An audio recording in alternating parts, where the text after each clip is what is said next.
And finally this evening, checks totaling 300,000 Jamaican dollars and care packages were handed out to student athletes of Magotty High and 4 primary schools in St. Elizabeth by members of the JAAs and the lead sponsor Puma on Thursday. Magotty High, which suffered tremendous damage by Hurricane Melissa, are still not back to normalcy. Brompton, Black River, Pondside and Parity primary schools also benefited.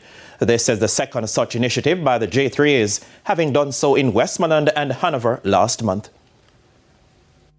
The uniform assistance is a significant change to what we've done before.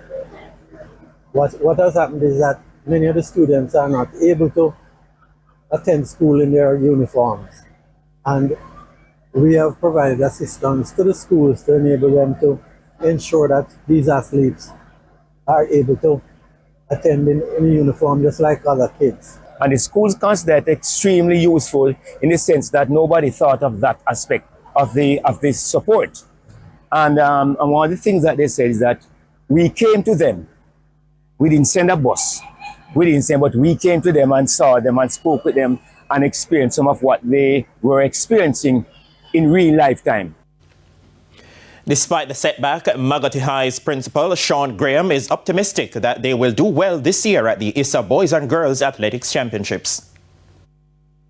Our students are prepared.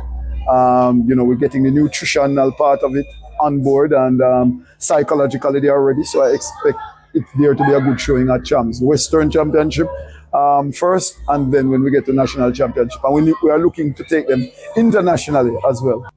Principal of Parity Primary, Dinesh Clark, welcomed the gesture.